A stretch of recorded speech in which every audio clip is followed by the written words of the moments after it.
Olá, muito boa tarde. Decorre nestes dias a Semana Caritas e por isso, neste programa, nós destacamos diferentes projetos de solidariedade que ajudam quem precisa nesta situação que vivemos de pandemia. Hoje temos o gosto de falar com o Sr. Almirante Luís Macieira Fragoso, Presidente da Caritas de Lisboa, que cumprimento e agradeço estar connosco. Muito boa tarde. Obrigado por estar no programa Eclésia para, de facto, olharmos projetos que a Caritas está a levar por diante e também vamos olhar projetos ouvindo outros presidentes de Caritas e outros responsáveis de Caritas noutros países, nas dioceses, nas várias dioceses. Aqui em Lisboa, concretamente, de que forma é que esta pandemia fez aumentar os pedidos de ajuda, seja aqui na Caritas diocesana, seja sobretudo em muitas Caritas paroquiais que existem pela diocese? Na realidade, esta pandemia caracterizou-se por ter tido um impacto enorme pela sua por ser inesperada, não é? E, portanto, houve muita gente que de um momento para o outro perdeu o seu rendimento total. E nós temos, desde logo, as pessoas que já tinham situações de alguma fragilidade até profissional e que imediatamente perderam o seu emprego, mas também pessoas que tinham o seu rendimento de outras atividades, que é bem público e escuso estar aqui a enumerá-las, porque toda a gente já ouviu à exaustão quase falar delas, mas é que é uma realidade. É uma realidade que assaltou pessoas que nunca imaginaram que poderiam ser sujeitas a esta situação de total perda de rendimento. E isso levou, por exemplo, que nós tínhamos, nós e todas as pessoas que estavam envolvidas neste processo de combate à fome, estava a situação razoavelmente controlada, porque, enfim, estavam estabelecidos uns canais, as coisas iam funcionando acho eu que realmente estávamos a assegurar a alimentação regular das pessoas que não tinham meios suficientes para de subsistência. Agora, verificou-se foi uma explosão nesta área básica, que é a alimentação. Sendo certo que muitas outras áreas que têm a ver com a dignidade de vida são importantíssimas, mas, desde logo, a primeira é a subsistência e a alimentação. E é por aí que se têm multiplicado as respostas da Caritas? Talvez porque é a primeira emergência, não é? Mas há outras áreas. Por exemplo, as pessoas que deixaram de ter também rendimento, não só para se alimentarem, mas também para pagarem as despesas de habitação. Há rendas de casa, há para pagar, há os custos normais de habitação que têm que ser satisfeitos. Isso é outra área onde nós estamos a trabalhar ativamente. E, portanto, temos, enfim, apoiado muito as paróquias, enfim, tudo aquilo que nos pedem para que possam chegar estes auxílios a quem necessitem. E as paróquias porquê? As paróquias porque, desde logo, nós somos uma Caritas diocesana e existimos para garantir, assegurar que as paróquias têm condições para o exercício da caridade.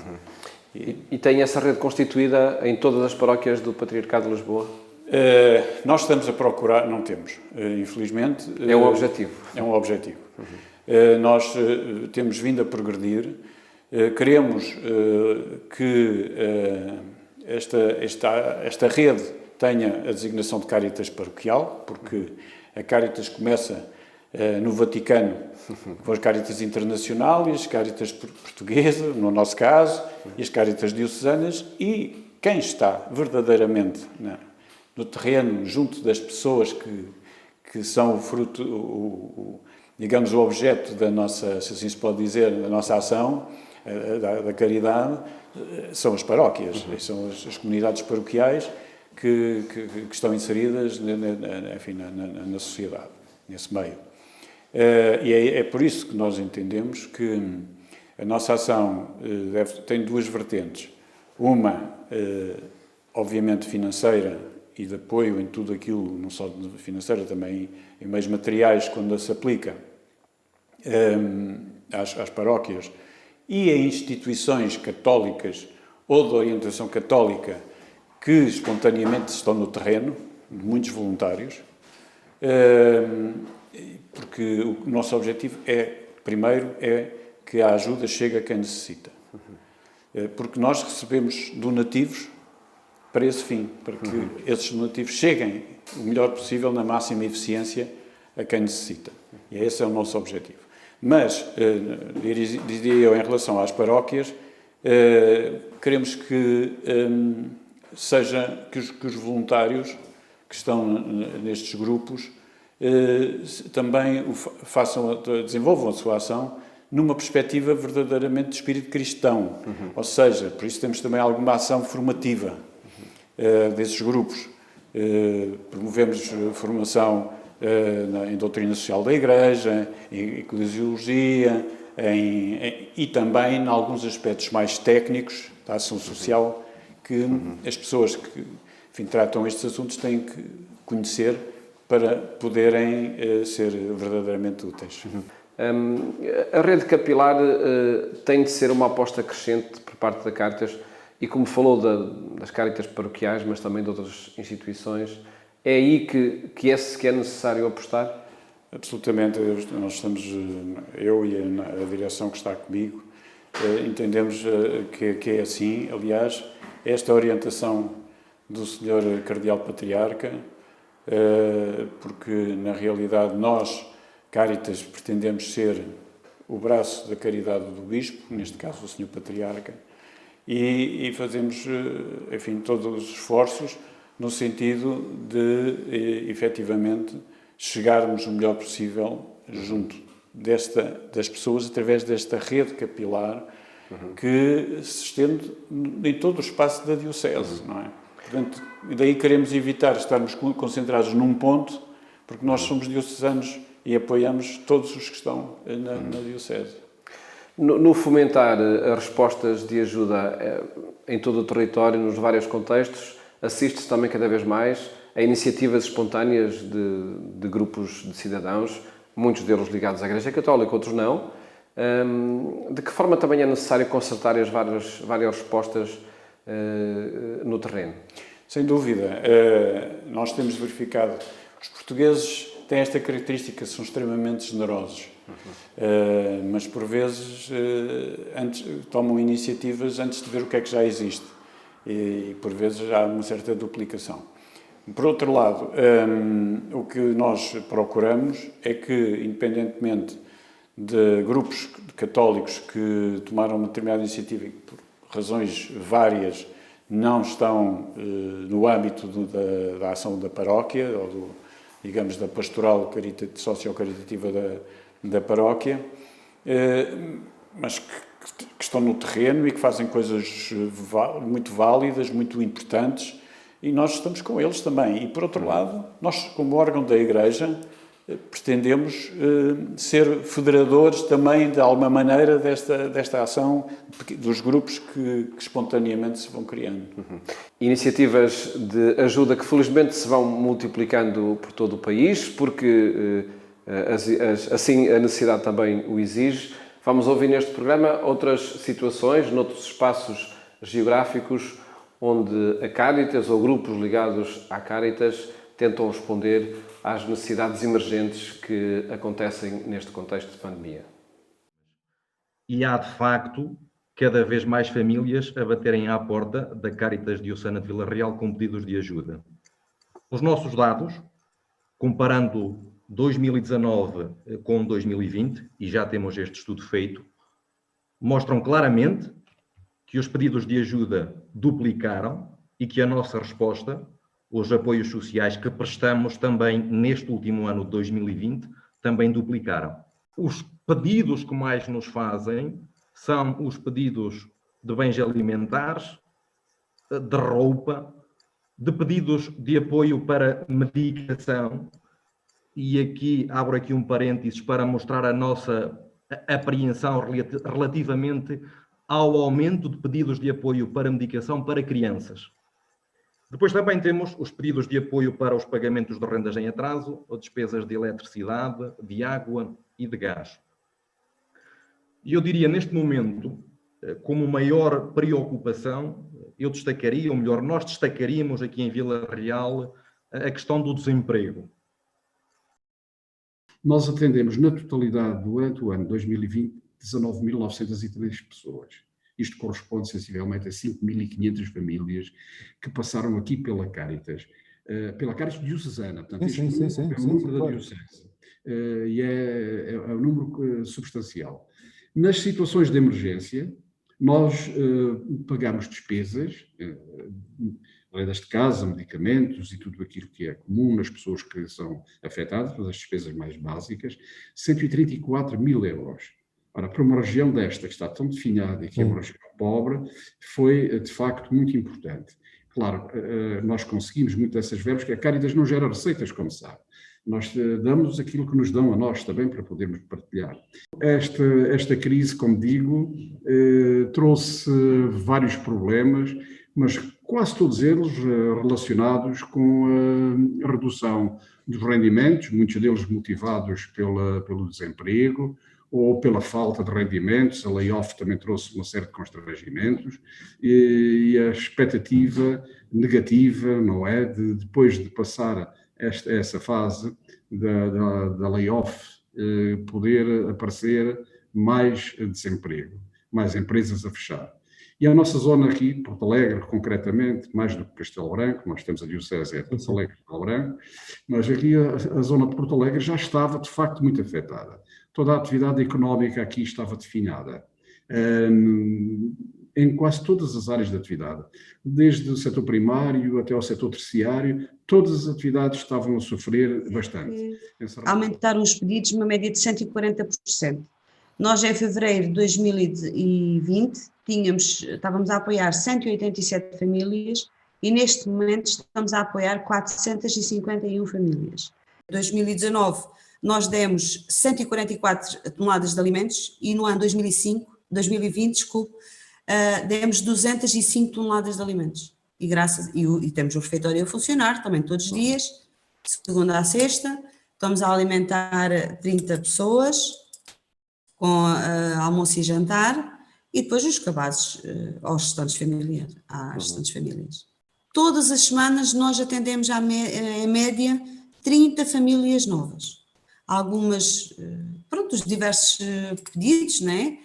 Em termos de alimentação, porque isso é a nossa grande base, mas também estamos a sentir muitas famílias com dificuldade em pagar as rendas. E as despesas, a água, a luz, gás, nós damos o cabaz, mas depois se as pessoas não têm dinheiro para comprar gás, portanto temos que dar esses apoios também, que é essencial. Ultimamente temos tido mais pedidos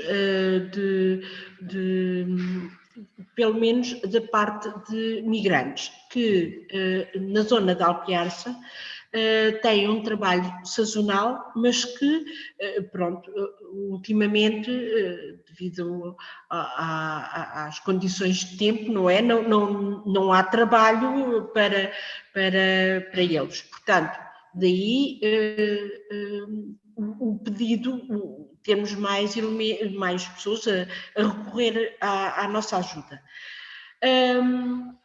O nosso objetivo era, quando surgiu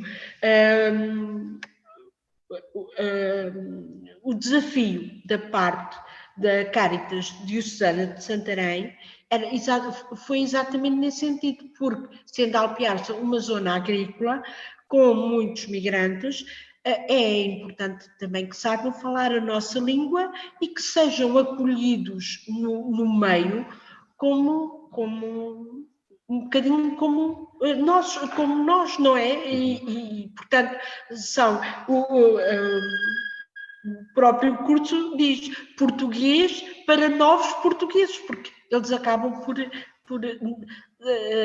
adquirir a nacionalidade portuguesa, mas também e portanto precisam de falar português. Este curso teve uma adesão espetacular. No primeiro dia apareceram 4 pessoas Na segunda semana apareceram 14 e depois o número foi sempre aumentando. São pessoas que gostam de aprender. O objetivo deles é mesmo o aprender o português. Acho que se possível, implementar noutros locais onde existem comunidades migrantes. Situações que evocamos na Semana Cáritas, nomeadamente a partir do trabalho que é feito na Cáritas Diocesana de Lisboa, e conversamos com o seu presidente, e pedia neste nosso retomar de conversa que fôssemos à sua participação em todo este processo. Curiosamente, acontece quando a gestão de um processo-chave no país, a vacinação, é também confiada a um almirante da Marinha, não é? Como o seu caso. Que sinal é este? Nós precisamos, portugueses, dizia há pouco, somos muito generosos, mas por vezes também muito desorganizados, não é? Precisamos aqui de ajuda militar para que isto corra melhor. Bom, eu fui, enfim, desafiado, se assim se pode dizer, pelo Sr. Patriarca para assumir esta missão. Ele convidou-me e, enfim, nomeou-me. Depois de ele me ter aposentado da Marinha, depois de ter sido terminadas as minhas funções de chefe de Estado-Maior da Armada. E eu, enfim, ao longo de toda a minha vida, vivi uma carreira muito intensa, com pouca disponibilidade para poder dar o meu contributo à Igreja. E nesse sentido, enfim, obviamente que aceitei o que o Sr. Patriarca, o convite do Sr. Patriarca, e espero, enfim, que o meu contributo seja efetivamente válido. É uma coincidência agora esta situação. Sim. Eu vejo com um grande gosto, enfim, só aqui um pequeno parênteses, mas na nossa conversa, que durante muito tempo, depois do 25 de Abril, os militares deixaram de servir, fosse para o que fosse, a não ser para a sua missão muito específica, e vejo com um grande apreço e até satisfação enfim, que as nossas valências estão a ser tidas em conta para benefício de todos nós, da sociedade. Em qualquer setor da sociedade, não é? Da Há nação que nós competências queremos próprias. servir. E neste caso, aqui como católico, com muito gosto, aqui estou. Por acaso, o almirante que referiu até é muito próximo de mim, foi meu chefe de gabinete e é uma pessoa que eu tenho, obviamente, um grande apreço. E sem dúvida que a sociedade portuguesa no seu todo, também a Igreja Católica, em muito beneficia com competências muito específicas de quem se dedicou noutros mares, não é? Noutros mares. Aqui especificamente na Cáritas, e foquemos-nos agora na Semana Cáritas. Que sinal foi este, no caso do Patriarca de Lisboa, mas que acontece também noutras dioceses, de canalizar a renúncia quaresmal para as necessidades da Cáritas?